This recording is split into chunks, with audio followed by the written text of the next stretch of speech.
Today on Northern Revolutions, I'm going to share some vinyl organization tips that turn your collection from this into this. So stay tuned.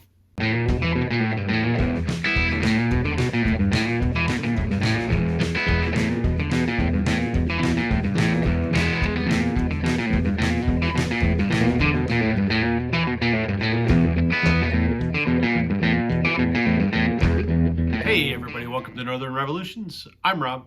Welcome back if you're returning. Welcome if you're new. Thought I'd do something a little bit different today. I thought I would share a few vinyl organization products that I've found that I think are fantastic, that make your collection look great. Full disclosure, I'm not sponsored by any of these. I have paid for every one of these products, so it's not an endorsement. It's just the things that I like that I think you might like as well. So one of the things about this record collecting hobby of ours, it doesn't take long before these collections start to take up a lot of space. I mean, if I could list one downfall for record collecting, that's probably it. It's the space. And moving with them is a pain in the butt. Right, concert buddy? So there's three things I want to show you today that I think have made a big difference in how I organize my record collection. The first of which is simply the shelves that I put them on. Like many folks, I use Kallax shelves from Ikea. Nothing revolutionary about that. Probably one of the most standard ways to store records.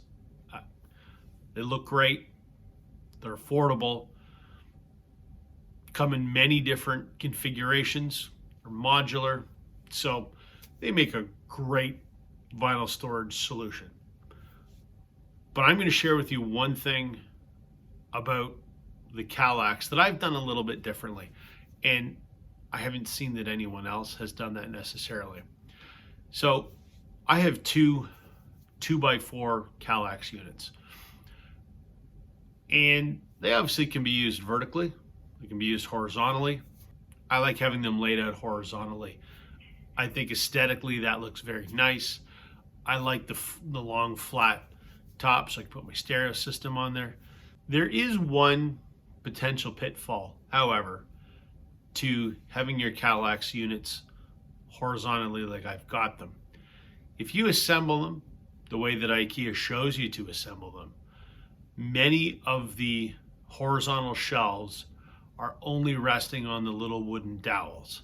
When you got a 2x4 like that, it's not necessarily that big a deal because you're not bearing tons of weight, but records are heavy and there is the potential for those little dowels to snap. So what's my solution for that? Well, it's actually pretty simple. When you're assembling your Kallax units from IKEA, you take those center T-sections, if you will, rotate them 90 degrees. They'll work that way perfectly fine. But now what you've done is your horizontal board that spans 2 cubes wide is now being supported underneath by one shelf vertically in the middle. So yes, there are still dowels holding the left and the right, but there's now a shelf that's actually supporting and bearing the load of the majority of that vertical weight. It's a minor hack, but I've done it with both my units. Just when you're assembling it, rotate those intersections 90 degrees. IKEA doesn't tell you that in the instructions, but I looked at it one day and thought, this makes some sense, let's give it a shot. The second thing that I've done in terms of record storage that I think is great, I stumbled across a product called vinyl backspacers. What vinyl backspacers are is simply just a small laser cut board that I place in behind my records, flush to the back of my shelves, that prevent my records from being pushed any further back.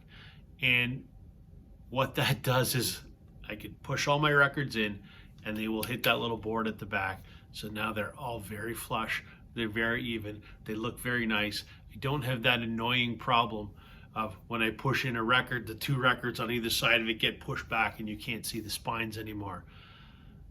It's such a minor thing, but yet such a major thing. There's nothing I hate more than my records not all being flush. So I did purchase these from Vinyl Backspacers, and they're cut to perfectly fit the width of an Ikea cube. And I think he does ones for the Target cubes too, because that's a slightly different size. And he has two different depths. I picked the one so that, you know, my records sit back on my shelf about, you know, a quarter or a half an inch. You could get one so that they sit out directly flush with the front face, but I liked that little setback a little bit. These are great. However, this would be my honest opinion and not meant as a criticism of Vinyl Backspacers. I could have made them myself. I mean, all you really need to do is take some, you know, 1/4 inch ply and cut it to the exact width of your cube. Now, Vinyl Backspacers come with double-sided adhesive tape, which I used initially. I put a couple pieces on each one, but what happened over time is the adhesive would let go, and the more you pushed records in and it hit that backboard, eventually those boards would pop off. So I don't like the adhesive. What have I done? I've taken some short number 6 1/4 inch wood screws and put one screw in the back of each of those into my Kallax shelves. Does that ruin my Kallax shelves? I mean, I guess it does. I'm putting a small hole in the back. It's never ever going to be seen. I'm never going to be rotating these so that the back then becomes the front. So it's not an issue. And they're only ever going to be used for record storage. So yeah, each one of these cubes has one small screw hole in the back.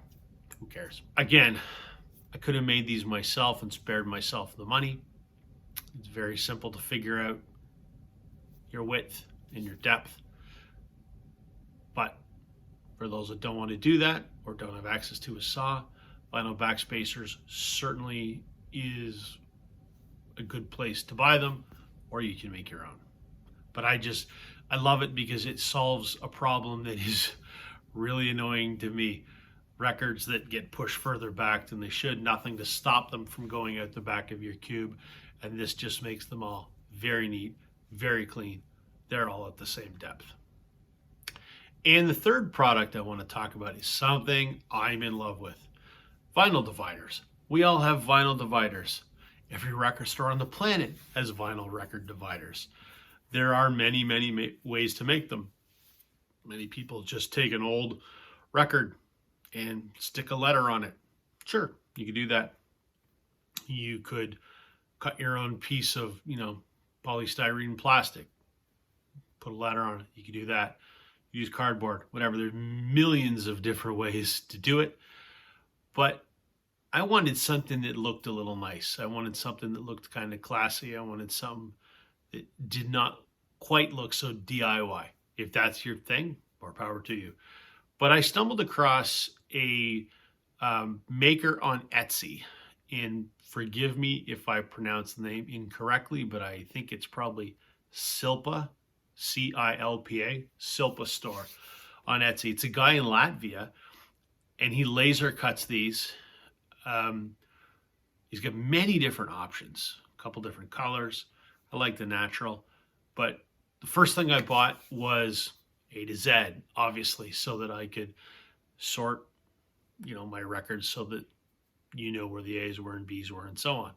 And I think they look great. They work very well with my Vinyl Backspacers in that, you know, they're pushed back to the same depth as my records are, and they hit that little backspacer and they stick out quite nicely, as you can see here. And I think they look fantastic. He's got some other options where you could do custom ones. You could do genre dividers. You could have metal, rap, prog, rock, classic rock, pop, whatever. You could have psych, you know, whatever you wanted. He'll certainly do genres. And he'll also do custom band names. And this really intrigued me because My collection's organized a little different than most folks. I organize mine alphabetical, A to Z, except that I put the Beatles first, and I have a lot of Beatles records. So I thought, it might be nice to have some band dividers because there are some bands I'm completist on. So I have many, many, many records by them. So the second time around, I ordered a set of 10 custom band name dividers. And they're done in exactly the same style as the laser cut letters, the laser cut band names. You can have up to 13 letters, I believe. And I think they look fantastic. In fact, I think I might order another 10 because I only have 10 and that's not enough for some of the bands that I'm pretty keen on. But I just love how both of these divider sets look really, really nice. I think it finishes off the look of my collection quite to my satisfaction.